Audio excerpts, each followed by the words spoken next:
Well, look, I'm not surprised because you can't trust these people. These are the same people who have been in the hostage-taking business for years.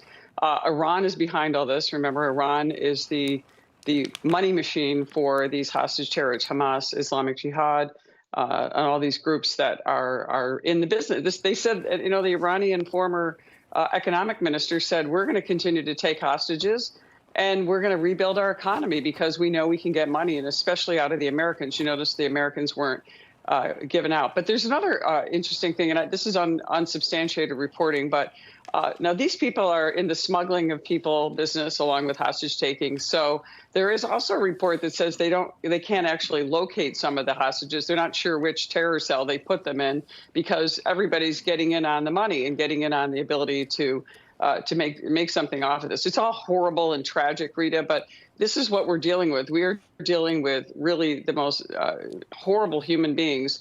They care nothing for people or human rights. They teach their own children to, as you just showed in your earlier segment, to go after other human beings just because they're Jewish.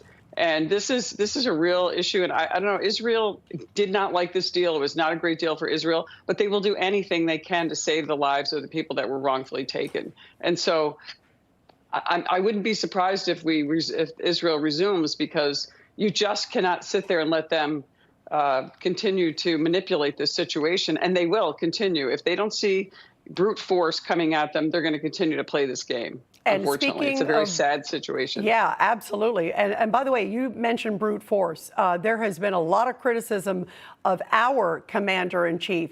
We've had 73 attacks since October 17th on U.S. troops and bases in Syria and Iraq.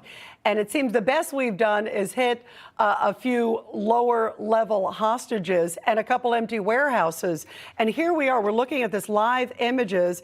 It's Hostages Square in Tel Aviv, where family members are waiting, and Israelis, the world's waiting with bated breath to see, has this deal fallen apart already? Will their loved ones maybe come home?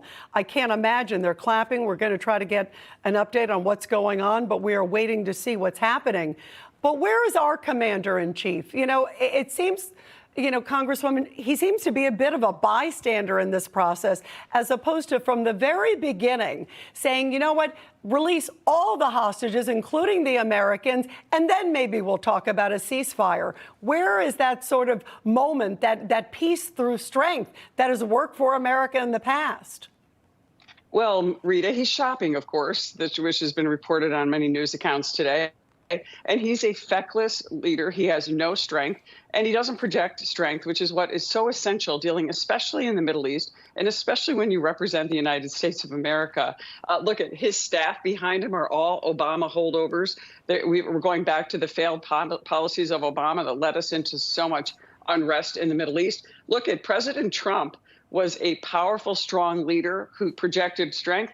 And though many always don't understand, look, Trump exercise that strength. He dropped the mother of all bombs on the Taliban. He dropped the mother of all bombs on Syria in that situation when they tried to cross the famous red line that Obama did nothing about.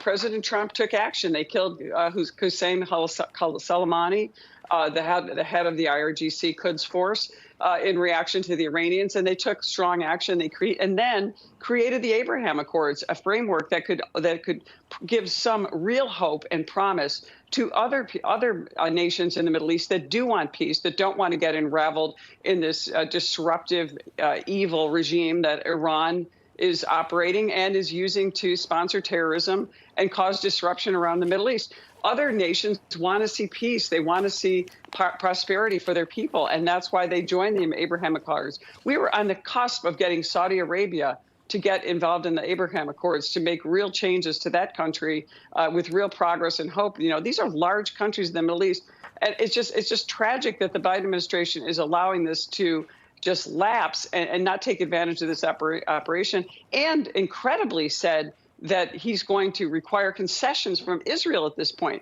Israel was attacked by a murderous terrorist regime. They don't care about even their own people.